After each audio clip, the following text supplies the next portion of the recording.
Buenos días, iglesia. Estoy muy contento de estar con ustedes. Me siento muy contento de empezar este libro de Primera de Pedro. Vamos a ver todo este libro en el verano y quiero que preparen su Biblia, sus notas. Y si no tienes una Biblia, quiero animarte a que agarres una Biblia totalmente gratis. Cuando salgas del servicio o si quieres agarrar una ahorita, queremos que tengas la palabra de Dios en tus manos para que puedas seguir con nosotros y así puedas aprender cómo nosotros, cómo leemos la Biblia y conocemos la palabra y se convierte en vida para nosotros. So, quiero que te animes con este estudio. Es un estudio que va por muchos diferentes temas que son elementales para nosotros. Vamos a ver cómo se mira vivir en un tiempo tan anticristo donde la palabra no se mira tan relevante a veces para la persona que vive en nuestra cultura. Cómo vives así, cómo vives con esperanza, con ánimo, cómo te paras en la palabra, cómo se mira ser un cristiano caminando en tu fe. Fue escrito a personas que estaban esparcidas en diferentes lugares y regiones por su fe. Y estaban no solamente esparcidos, pero estaban siendo perseguidos y se sentían solos y desanimados. So, este tema, esta foto, esta imagen de cómo Pedro les está animando a que no se desanimen, les está animando en un tiempo para levantar sus manos, en un tiempo donde necesitaban esperanza, en un tiempo donde necesitaban a Cristo. Él escribe una carta a esos diferentes cristianos de una congregación que circuló en diferentes cristianos de diferentes regiones. Es una carta increíble. So, hoy vamos a estar viendo dos versos. Solamente son dos versos porque es tan importante. Cada vez que tú lees la escritura o te metes a un libro de la Biblia, te tienes que preguntar esta pregunta. ¿Por qué fue escrito? ¿Quién la escribió? ¿A quién fue escrita? ¿Quieres conocer el contexto? ¿Quieres conocer la cultura? Eso es lo que pasa cuando abrimos la palabra de Dios. Nosotros traemos nuestras experiencias personales, nuestros valores, nuestra cultura, pero a veces la leemos por medio de nuestra experiencia o nuestros valores o nuestras creencias. Pero es tan importante que veamos la cultura, que veamos las creencias, que veamos a las personas, por qué fue escrito así. Porque media vez ponemos ese lente de por qué fue escrito así y a quién fue escrito. Empezamos a ver otras cosas por medio de ese lente. Entonces vamos a ver estos dos versos vamos a responder quién la escribió y para quién fue escrito y por qué. Vamos a abrir nuestra Biblia a Primera de Pedro, capítulo 1, verso 1. Dice, Pedro, apóstol de Jesucristo, a los expatriados de la dispersión en el Ponto, Galacia, Capadocia, Asia y Bitinia, elegidos según la presencia de Dios Padre en santificación del Espíritu, para obedecer y ser rociados con la sangre de Jesucristo. Gracia y paz os sean multiplicadas. En estos dos versos hay tanta carne que podemos agarrar. Quiero que prepares tus notas. La introducción es muy importante en esta carta. Él se estaba identificando y muchas veces les tenías que dar tus credenciales a una congregación cuando hablabas en ese tiempo. Pedro en este momento dice, yo soy Pedro. Ahora voy a parar aquí un momento porque quiero que veamos al hombre que Dios usó. ¿Alguna vez te has preguntado, ¿será que Dios me puede usar? ¿Alguna vez te has preguntado eso? ¿Será que Dios puede usarme? Y muchas veces esa pregunta la hacemos de un lugar de inseguridad. Preguntamos esta pregunta porque dudamos si Dios nos puede usar, porque tenemos un pasado o pensamos no hay manera en que Dios me pueda usar o he hecho tantas cosas malas. Quizá ahorita tú estás luchando con algo en tu vida y dices no hay manera de que Dios me use. O dirás, tal vez estoy muy anciano o muy joven, o qué tal yo no sé la Biblia suficiente para ser usado por Dios. Quizá Él no me puede usar así. Si alguna vez te has hecho esa pregunta, ¿será que Dios puede usarme? creo que está a punto de animarte la palabra, porque la persona que habla, que usa a Dios en este verso es una persona que nos pudiera dar un shock. Es más, cuando Dios primeramente lo llamó, era un pescador, no tenía como mucha inteligencia alta o educación, no tenía un don especial, aparte de pescar en una sociedad que los hubiera visto o que hubieran necesitado a alguien de alto perfil. Jesús estaba escogiendo a sus discípulos y él mira a este hombre que está pescando y lo escoge, le dice que lo siga. Ahora, tienes que darle crédito a Simón Pedro, porque Jesús aquí está, él sabe quién es, él sabe que este hombre no está calificado, sabe todo acerca de este hombre, y en la dulzura de Jesús, él lo escoge. Ahora hay otro lado de eso. Hay una iniciativa que Jesús tomó, pero hubo una sumisión que Pedro tuvo. Jesús llamó, Pedro siguió. Pedro pudo decir, no soy suficientemente inteligente o no soy lleno el espacio. ¿Por qué quisieras que yo te sirviera? Él pudo haber puesto toda clase de excusas, pero me encanta lo que dice la escritura en Mateo. Dice que él inmediatamente siguió a Jesús. Él dejó todo, se dejó su malla inmediatamente, sin importar sus inseguridades o problemas o errores, él siguió a Jesús.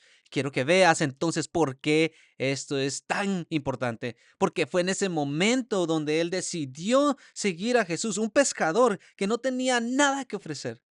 Era en ese momento cuando le dio su sí a Jesús, Jesús le dio su propósito. Quiero que pongas atención ahí. Cuando le dio su sí a Jesús, Jesús le dio su propósito.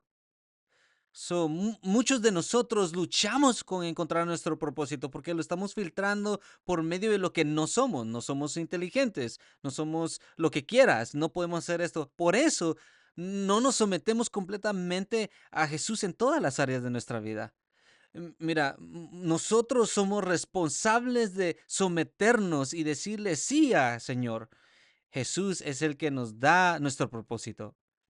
Tú no puedes y no vas a poder encontrar tu propósito sin Jesús.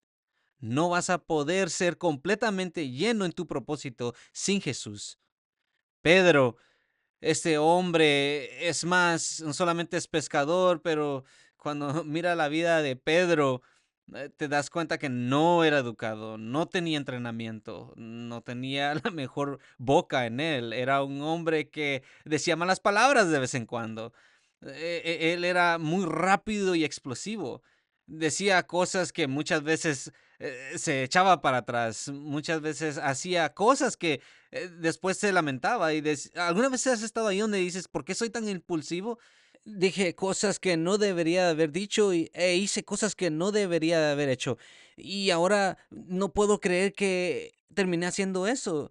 Y no estoy tratando de exaltar los errores de Pedro, pero estoy tratando de exaltar qué tan bueno es Jesús, qué tan amable, qué tan bondadoso, porque Él escoge a personas para seguirle que no tienen nada que ofrecer. Y es en ese momento donde las personas dicen sí, que Jesús empieza a hacer un trabajo en ellos. Pedro, si miras su vida, él le cortó la oreja a un soldado y Jesús tuvo que ponerla de regreso. Después de haber caminado con Jesús, él negó a Jesús y le falló grandemente. Pero también fue el hombre que cuando miró a Jesús resucitar, lo miró de una distancia después de que ya estaba pescando otra vez y lo mira a Jesús y él sale del barco y empieza a nadar. Y es una historia hermosa de restauración. Jesús lo escoge escogiendo, sabiendo que no tiene nada que ofrecer y lo que Pedro, lo único que tenía que ofrecer es quizá pasión, pero nada más que eso. Muchos errores, muchas caídas, pero era increíble ver cómo Dios, Jesús, tomaba su vida para hacer cosas grandes. Y así es como lo sabemos, porque aparte de lo que Él ha hecho hasta este punto, aparte de no ser educado bíblicamente, aparte de todas estas cosas, su nombre es Pedro y después dice, se identifica, da sus credenciales, soy un apóstol de Jesucristo. Esta palabra apóstol significa alguien que ha sido el enviado a dar un mensaje. Esta palabra apóstol es uno que ha sido enviado. Es donde nosotros agarramos nuestra palabra servicio postal.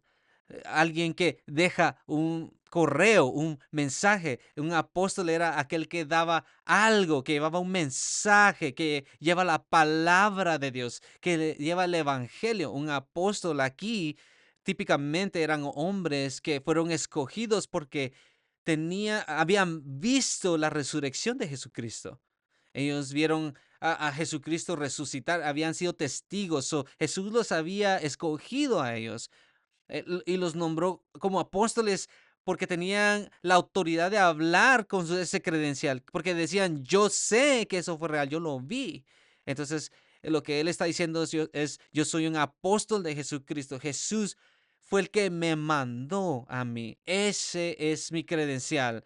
Ese es mi título en la pared, que Jesús mismo me escogió. Esto es lo increíble. Y en una oración, Pedro, un apóstol de Jesucristo, en una oración, quiero que se imaginen esto, un hombre que estaba haciendo lo que él sabía hacer, ahora dice, yo ahora soy un apóstol. Yo tengo la oficina más alta en una iglesia porque hablo por parte de Jesús, porque Jesús me llamó y yo dije sí. Ese era el ingrediente en esto que estamos hablando. Buenas noticias para nosotros. La aplicación de esa oración es esto. Tú puedes ser un pescador que está sentado ahí pensando, ¿cómo es que Dios me puede usar? ¿Cómo es posiblemente que Él pueda hacer algo conmigo? Déjame compartirte, lo único que necesita es tu sí para encontrar tu propósito. Lo único que necesita es tu sí para encontrar y descubrir tu propósito. Pero tu propósito se encuentra en tu sí, así como Pedro. Sí estaba en la mesa.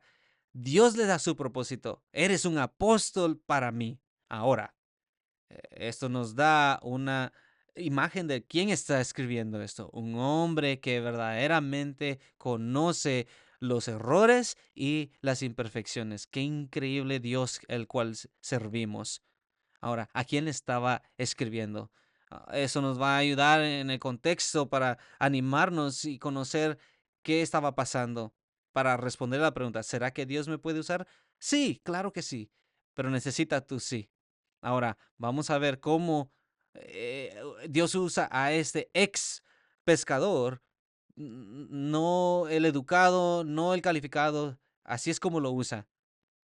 El resto de los versos nos dice ahora el contexto de este libro, a quién le estaba escribiendo. Y dice, aquellos que han sido elegidos, esparcidos. Quiero que circules eso y pongas esta palabra han sido los exiliados, son aquellos que han sido puestos en diferentes lugares, aquellos que no tienen un hogar, aquellos que están caminando de región a región y están encontrando su lugar, a ellos son los que les está hablando a Pedro. Pero hay una palabra que tenemos que ver, porque es una palabra que ha causado mucha división en el cristianismo y es la palabra elegido. Hay una doctrina de elección que las personas tienen en la iglesia.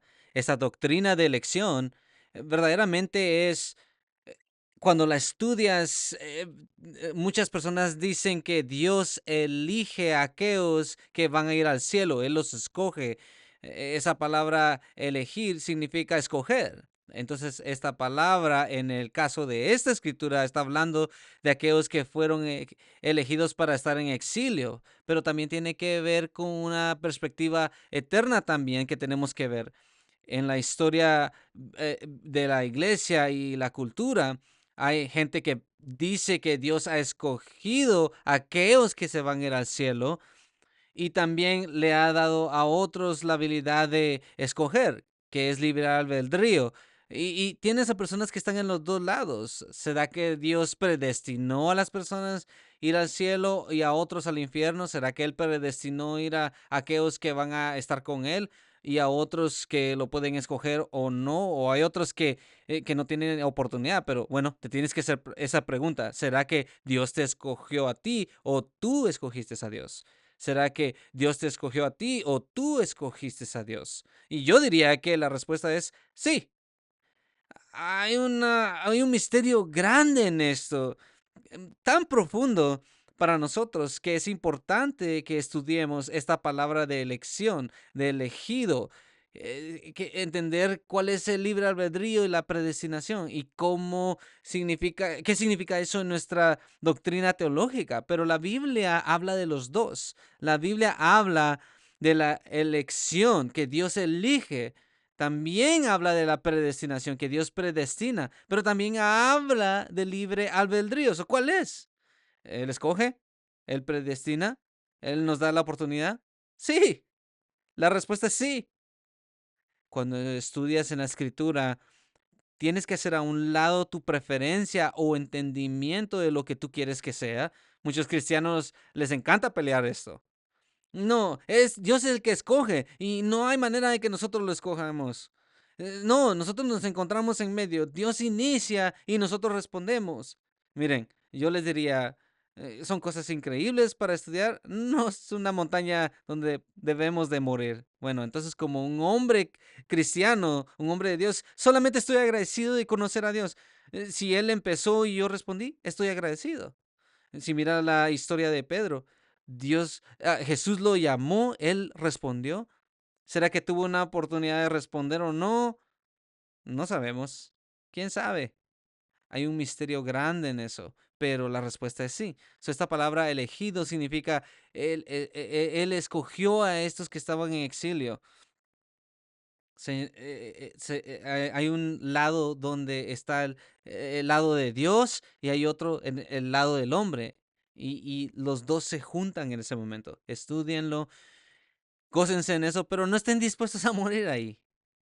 Respondan al Espíritu Santo ya cuando el Espíritu Santo les hable a ustedes y rechácenlo cuando la Escritura lo haga. Pero nos encanta estudiar estas cosas y es importante entender que en algún momento tenemos que darle espacio a Dios para que tenga su misterio. Cuando yo pienso que es libre albedrío o elección o en medio, no importa mucho, sino que tengo que explicar el texto aquí. Dice, estos son los que Dios eligió. Hay esperanza ahí porque Dios escoge a estos que estaban afuera, que no eran escogidos, que Él sabía que esto iba a pasar. Dios tenía un preconocimiento. Y vamos a ver de eso. Él empieza a ver estas provincias y estaban como estaban esparcidos. Esta palabra esparcido significa que habían sido plantados. Es como si Dios intencionalmente los había puesto ahí para expander el evangelio. Ellos lo miraban como, oh no, ¿qué está pasando? La vida es tan difícil. Y Dios lo miraba como, yo estoy a cargo de eso y estoy haciendo algo por medio de eso. Dale tiempo para que dé fruto. Imagínense si tomamos ese conocimiento teológico y aplicarlo en nuestras vidas y decir, Señor, yo no sé por qué estoy aquí, no sé si fuiste tú o yo, pero voy a confiar tu soberanía. Voy a confiar de que tú estás a cargo y que me ves y que estás trabajando en mí y tengo que ser paciente. Tengo que confiar en Él. Tengo que confiar en Él todos los días, en cada paso, darle mi sí todos los días, una y otra vez.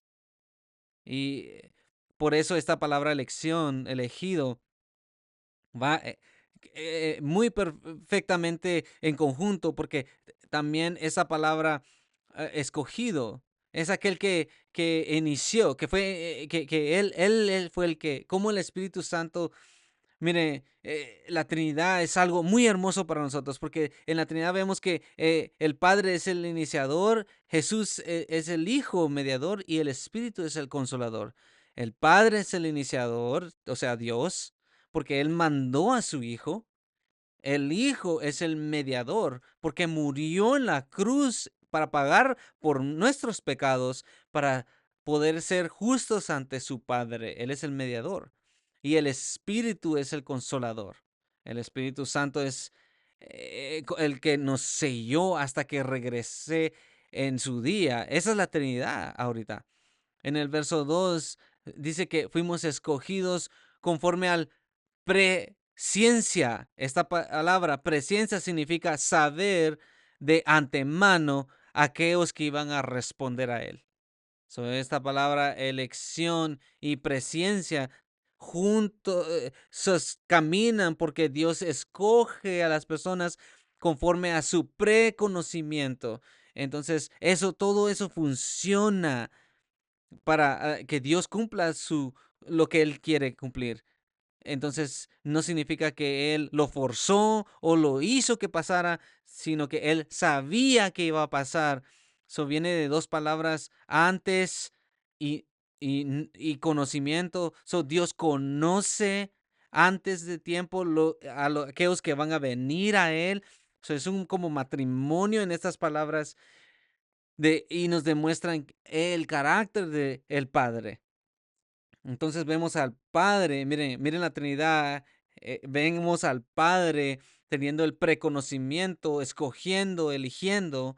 El Padre, esas son sus características. Él escoge, él elige conforme a su presencia por medio de la santificación del Espíritu. Hay otra persona de la Trinidad aquí. Hemos visto al Padre, ahora vemos al Espíritu Santo, que es el que hace el trabajo de santificarnos. Significa que Pedro fue elegido, escogido, porque Dios sabía que él iba a responder. Entonces, cuando Pedro puso su sí, Dios le dio su propósito, pero también empezó a santificar el trabajo en él para prepararlo para su propósito. Esa palabra santificación significa que ser apartado, significa también que empieza a trabajar el Espíritu. Este es el crecimiento. Por eso cuando tú dices sí al Señor en cualquier cosa, empiezas a crecer. Y a veces duele. Y Él cuando te mira dice, oh, mira, yo sé cómo te voy a crecer. A mí me encanta el básquetbol y estaba viendo un documental y pues Giannis, que es uno de mis jugadores favoritos, cuando él tenía 17 años fue escogido y era un flaquillo y pues de repente miran algo, este equipo mira algo en él, lo escogen, él entra al equipo y cuando lo miras ahora, este muchacho es tan portachudo, un jugador increíble, es como si los entrenadores miraron algo en él que dijeron, quizá todavía no estás ahí, pero cuando vengas aquí, sabemos qué podemos ayudarte a transformarte, en qué puedes transformarte. Dios quizá así te vio. Él mira lo que tú puedes ser, te escoge y cuando me dices sí, te voy a pasar por un proceso de crecimiento porque vas a ver lo que tú puedes ser después. Eso es lo que está diciendo aquí en este verso. Fueron escogidos, cuando somos escogidos, el trabajo santificante del Espíritu Santo empieza, significa que empieza a pulirnos, que a veces es difícil, porque el Espíritu Santo va a empezar a usar circunstancias en nuestras vidas para exponer las cosas sucias de nosotros. Va a empezar a usar las circunstancias para exponer que somos más controladores de lo que decimos que somos, para exponer que tal vez somos celosos. Usa circunstancias para exponer toda clase de cosas en nuestro corazón y Él va a sacar eso a la superficie y tenemos que trabajar en eso. Entonces, cuando Dios lo saca a la superficie, no va a querer que forzarnos a trabajar en eso, sino que nos lleva al próximo punto, sino que vamos a ser obedientes, dice. ¿A quién? Al Padre. Al Padre primero al Espíritu Santo que hace el trabajo y ser obedientes a Jesucristo. Esa parte de obediencia es lo que saca el crecimiento de nuestra santificación. Si el Espíritu Santo te convence, lo saca, nosotros respondemos con obediencia que nos lleva a transformación en nuestro crecimiento espiritual. Dios te puede decir todos los días, compone esto, compone esto, y seguimos haciéndolo a un lado porque no queremos trabajarlo y no va a pasar nada de crecimiento, ¿verdad? Pero si estás aquí y dices, no he crecido, me siento atascado, mi pregunta sería, ¿dónde no estás siendo obediente a Dios?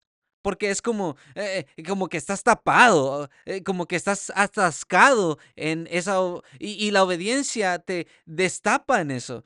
Entonces, ¿dónde tienes que ser obediente? ¿Será que, dónde es que Dios quiere usarte? Él te puede usar, sí, pero tienes que decirle sí. Todos ustedes tienen que decirle sí.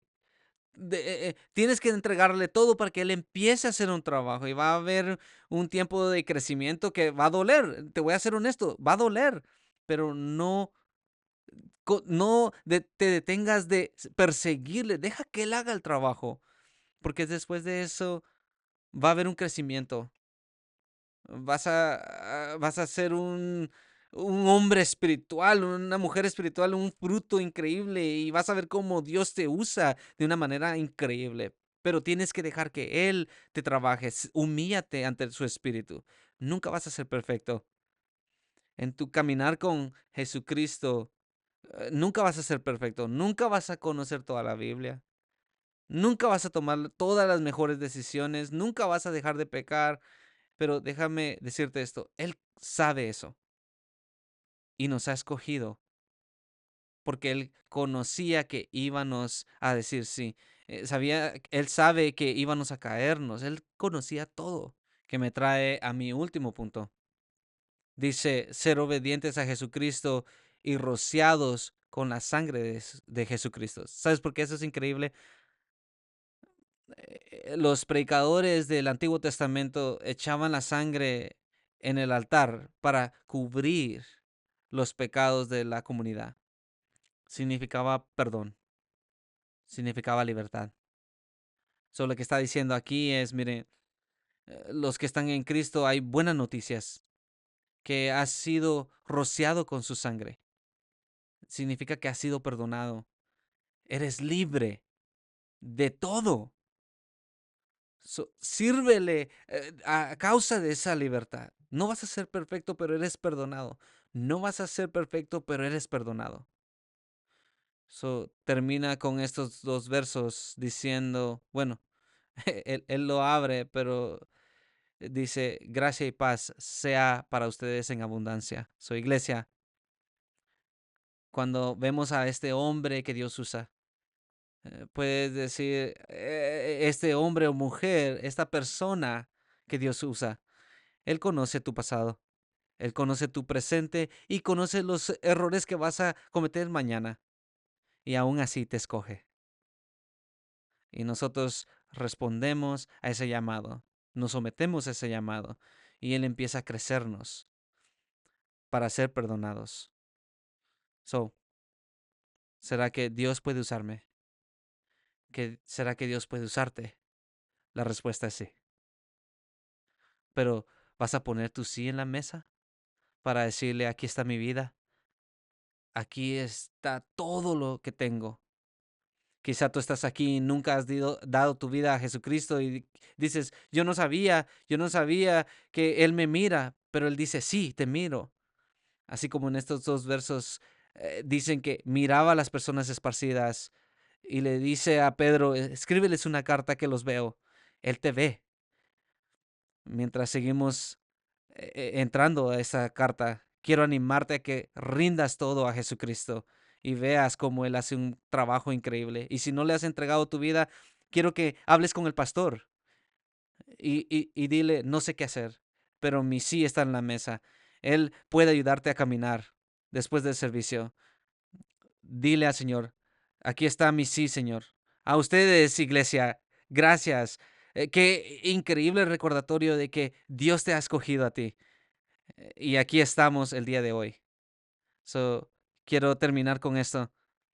Pedro le dice a su congregación, gracia y paz sea a todos ustedes en abundancia. Dios les bendiga.